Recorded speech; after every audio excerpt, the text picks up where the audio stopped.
This is a true serial killer ghost story from the subreddit Free Horror Stories. The author of the story also listed the address of the house this took place in. I will post the address at the end of this video. I tried finding more information on this unknown killer with no luck, since there are various serial killers in the city this took place. I lived in an apartment in this old house in New Orleans, Louisiana. I lived with my boyfriend at the time and we got this insane deal on a beautiful apartment.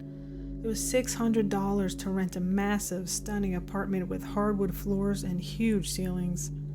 My boyfriend worked in the oil field and would go offshore, often leaving me alone. 99% of the things that happened to me was when I was alone. One day I got out of the shower and the mirror was fogged up. I leaned over while I was brushing my teeth, and when I looked up, the mirror was wiped in a circle where my face was. That happened a few times.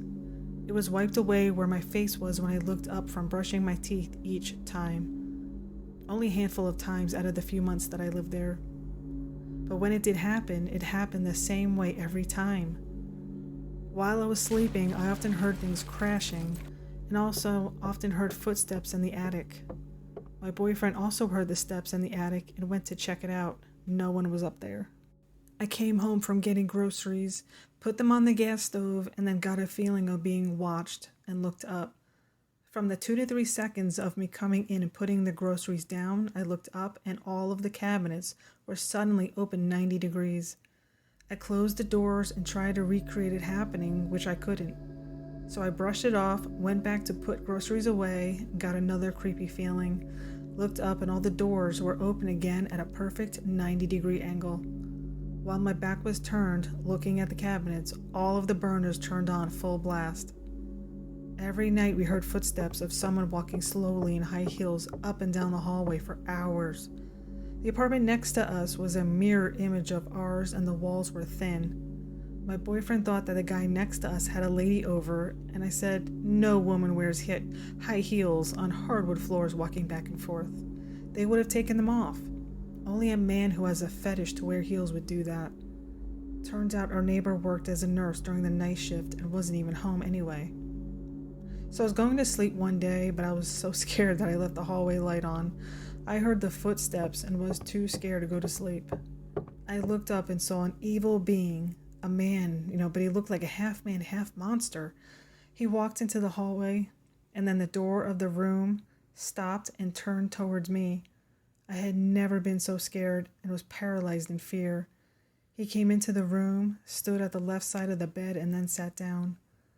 I felt like I was being electrocuted the entire time he was looking at me. It felt like an eternity. So I think I passed out from fear and then woke up the next morning and panicked. I felt like it happened, but kept trying to convince myself that it was just a nightmare. One night, my boyfriend and I were watching a movie in the dark. We heard the sound of the wood floor creaking, and we both of us looked over to see an evil-looking, older, ugly woman glaring at us. We both looked at each other. I knew by looking at him, he saw it too.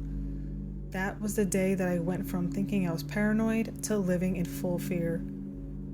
So here's the most terrifying part.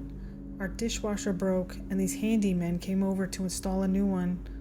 One guy says to the other, "Hurry up, I hate being in this apartment." I asked him to explain why, and he said he'll only talk to me outside. He said that a serial killer lived in the apartment and killed women who looked all the same age, and lived in the French Quarter. He was a cross-dresser and walked up and down the hallway in heels. The FBI found a headless body and searched the entire property for the head and never found it. They looked in the attic and found traces of him living up there at some point. So if you're curious, the address is 2835 General Pershing, New Orleans, Louisiana. It's the upper right side apartment.